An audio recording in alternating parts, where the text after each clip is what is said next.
Show पे बुलाने के लिए धन्यवाद। सबसे पहले तो हमें ये समझना पड़ेगा, अभी जो वर्ल्ड है वो लगभग लगभग यूनिपोलर हो गया है। पहले बाइपोलर वर्ल्ड होता था, दो महाशक्तियां थी, रूस और यूएसए। अब यूएसए की परिकल्पना परिकल्पना का इस्तेमाल करो। परिकल्पना ये है कि हम महाशक्ति, हम दुनिया को जहां चाहे जैसे चाहे मोड़ सकते हैं।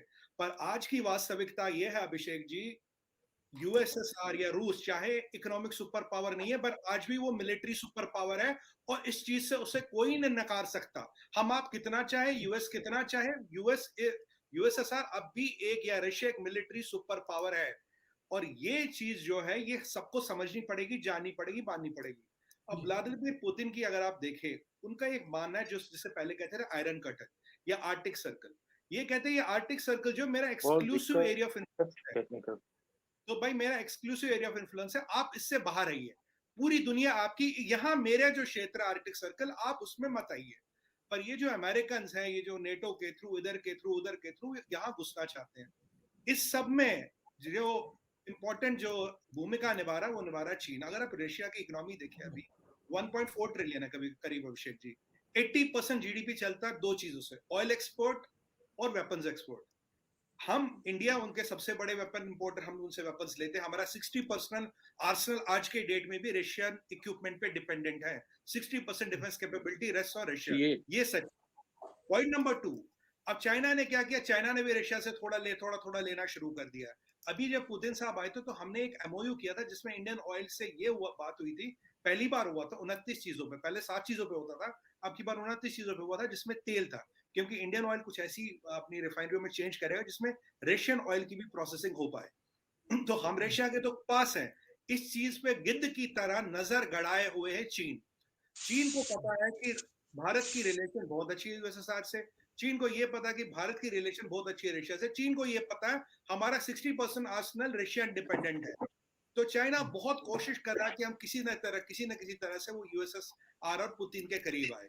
कोशिश कर रहा है, तो ऐसा कुछ होगा नहीं, क्योंकि अगर हम बैटल ऑफ जिंगबो देखें, व्लादिवोस्तोक पोर्ट देखें, तो एक वहां आपस में एक वो तालमेल है नहीं, एक डिफरेंसेस है। और अगर आप S-400 की देखें, जो चाइना को रशिया ने S-400 दिया, टेक्निकली अभिषेक जी वो S-250 है, और जो हमें मिला वो S-450 है। वो 3 जनरेशन आगे का है। क्योंकि रशिया में ये बात हुई थी, भाई अगर आप इनको देंगे तो हर चीज रिवर्स इंजीनियर करेंगे, पर उन्होंने कहा दे दो, जब तक ये रिवर्स इंजीनियर करेंगे तब तक S-1000 आएगा, इसकी कोई इंपॉर्टेंस नहीं रह जाएगी। एक ट्रस्ट डेफिसिट है, पर चाइना उसका फायदा उठा रहा है। अब रही बात क्या, इमरान खान, मैं तो उसे कटोरा खान कहता हूँ, पंगू पाकिस्तान कटोरा खान। अब उसको तो आज के डेट में चाइना तलब करता ना, उसकी आइटिनरी चाइना बनाता था। उसको बोला भैया तू पहुंच जाए रशिया, वो पहुंच गया रशिया। कल आपने जी, सुमित जी, लेकिन भारत के मौजूदा प्रधानमंत्री की भी दिल्ली यदि ऐसा कर रही है, पाकिस्तान के पास भाई साहब $1 बिलियन नहीं, 55 बिलियन का फाइन है।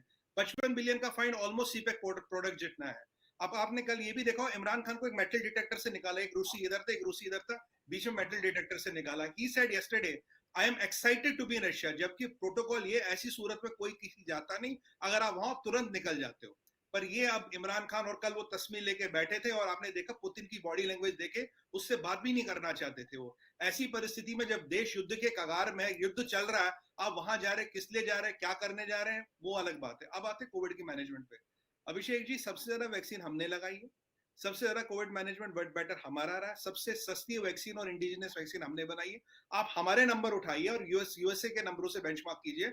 आपको हमारे नंबर उठाइए, यूके के नंबरों से बेंचमार्क कीजिए, हमारे नंबर उठाइए, फ्रांस के नंबरों से बेंचमार्क कीजिए।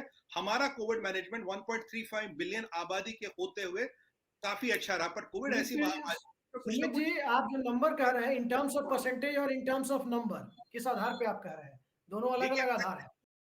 वहां की मोर्टेलिटी रेट देखिए, वहां की रिकवरी रेट देखिए, जिस पैरामीटर पे आप कंपेयर करिए, देखिए यूएस से बड़ा जो देश कोई है नहीं in terms of medical infrastructure. आप बड़े देशों की बात करो जिनका माना नाम है कोविड मैनेजमेंट या हॉस्पिटलाइजेशन में या मेडिकल इंफ्रास्ट्रक्चर में, इतने वैक्सीन किसने लगाए?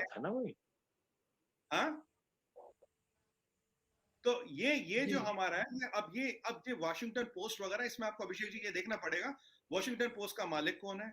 मैं आपको एक बात बताऊं, ट्विटर का पीछे रिपोर्ट आया था, एक क्वार्टर का 500 मिलियन का लॉस है। जो $2 बिलियन की चेक वहां भरता है ना हर साल, प्रोपेगेंडा और एजेंडा उसका चलता है। जेफ बेजोस का ओन्ड है ये न्यूज़पेपर, और वो क्या लिखते क्यों नहीं। जेफ बेजोस आए थे कुर्ता पैजामा लगा के अपना इंटरनेट बेचने की कोशिश कर रहे थे। मार्क जकरबर्ग भी आया था, कह रहे इंटरनेट फेसबुक के थ्रू ले जाओ, हमने मना कर दिया। पीछे 28% शेयर उसका गिरा है, हजारों बिलियन डॉलर, कुछ $100 बिलियन की उसकी नेट इक्विटी लेकिन गई है। हमने जो मना किया, चूंकि आज का विषय तो रसिया सेंट्रिक है, थोड़ा जी अलग हम जा रहे हैं, लेकिन हम फिर से समेट रहे हैं उसको विषय पर। लेकिन हमने जो मना किया उसका बिल्कुल स्पष्ट हो जाती है Abhishek ji, everybody is on his own. कोई अलायंस कहीं कुछ नहीं, कोई कुछ नहीं। मैं हमेशा से कहता रहा हूँ कि हमें अपनी लड़ाई खुद लड़नी पड़ेगी, हम सक्षम होंगे तभी लड़ पाएंगे। और हमारे लिए कोई nobody is going to come and pull the trigger for you. कोई आपके लिए बंदूक या गोली चलाने वाला नहीं है। अगर आप में क्षमता, आप में दम है, आप अपना वर्चस्व बनाइए, आप अपने को सक्षम कीजिए, तभी आप दुनिया में कुछ हो। आज आपको दुनिया में जिंदा रहने के लिए दो चीजें चाहिए, एक आप इकोनॉमिक पावर हो, एक मिलिट्री पावर हो। मैं बोलूंगा पहले आप मिलिट्री पावर हो, इकोनॉमिक पावर इतने स्ट्रांग हो। मिलिट्रीली अगर आप सशक्त हो, अपनी सीमाओं को प्रोटेक्ट कर सकते हो, तो आपकी एग्जिस्टेंस है। वरना किसी भी अलायंस, किसी भी चीज की बात कीजिए, ग्राउंड पे, पेपर पे कोई आपके यहाँ, कोई किसी के मरने नहीं जा रहा आज के। ये तो एक बहुत सीधी सी बात हो गई। और एक चीज मैं चीन पे टिप्पणी करना चाहूंगा। काफी लोग ये नहीं जानते अभिषेक जी, जो वर्ल्ड का जीडीपी कोविड से पहले था $96 ट्रिलियन था, और चीन का जो क्यूमुलेटिव डेट है that is 315% of his GDP. 45 to 50 trillion dollar China का डेट है, जिसका डेट सर्विसिंग कॉस्ट 1 ट्रिलियन है, जो 99% देशों की जीडीपी उतनी नहीं है। और हमारा डेट है आज के डेट में 1.5 ट्रिलियन डॉलर्स। मैं इस पे कई बार लिख चुका हूँ, कई डिबेटें कर चुका हूँ। मुझे ये समझ नहीं आता कि चाइना की इकोनॉमी लॉन्ग रन में सस्टेनेबल कैसे, जहां 20 साल से आप आरएनबी को कंट्रोल कर चुके हो, दुनिया की हर करेंसी हिल चुकी है, आरएनबी नहीं हिल रहा। तो अब ऐसी परिस्थिति में चाइना की इकोनॉमी टोटली डिपेंडेंट वर्ल्ड की इकोनॉमी के साथ, जबकि रशिया एक वाहिद कंट्री है जो सेल्फ सस्टेनिंग है। अगर आप रशिया को अलग थलग भी कर दो, कितनी भी सैंक्शन लगा दो, तब भी रशिया जिएगा। सच्चाई ये है, यूरोप विल डाई। यूरोप में मतलब हाहाकार मचेगा रशियन गैस आना जाए। जर्मनी का 60% प्रोडक्शन रशियन गैस पे डिपेंडेंट है। और जो आप पूछ रहे थे कि अगर स्विफ्ट से सुमित जी, हटाया अगर जाए, सुमित जी विषय पर यदि केंद्रित करें, और एक बात अगर हम आपसे सीधे सीधे पूछे कि क्या इसके बाद आपको नहीं लगता कि पूरी दुनिया में इवैक्यूएशन पे ये बात जरूरी और वाजे करना और क्लियर करना, अभी रशिया, अभी यूक्रेन का एयर स्पेस क्लोज्ड है, not for Indian aircraft, for any aircraft. अब ऐसी परिस्थिति में आपको बगल में जितने राज्य हैं वहां तक पहुंचना पड़ेगा, वहां से इवैक्यूएशन हो रहा। आज ही अनाउंस हुआ evacuation will be done free of cost, जितने लोग हैं, but they have to reach. Sumit ji एक जानकारी मैं आपको दे दूं, 91 की इंडियंस को इवैक्यूएट करने दिया जा रहा है। पहले इंडियन एम्बेसी ने अपील की थी, केवल 2 जहाज आए थे, बाकियों ने मना कर दिया था आने से।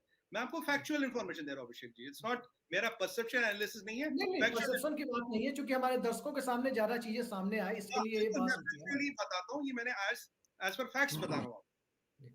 शीतल जी, वोट से जाना चाहिए, किसी भी एक मेंबर को वीटो की पावर नहीं देनी चाहिए। अगर 12 मेंबर हो, जहां 7 मेंबरों का डिसीजन है, वो चीज माननी चाहिए। नहीं तो यूएनएससी तो आज के डेट में डिफंक्ट है। उनकी तो लिटरली अगर मैं बोलूं, उनकी तो औकात ही कुछ नहीं बची है। अगर बंदूक और तोपों से फैसला करना है, तो यूएनएससी की जो बिल्डिंग बना रखी है, जो करोड़ों डॉलर वहां लगते हैं, इसका फायदा क्या है?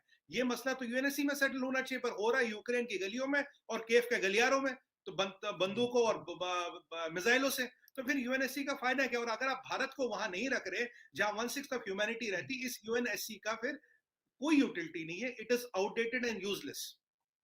बिल्कुल आपने सही कहा। और अपने दर्शकों से आज हम एक और वादा करते हैं कि बहुत जल्द ही सुमित पीर जी के साथ और संजय पांडे जी के साथ एक अलग से एक इंटरव्यू का कार्यक्रम दोनों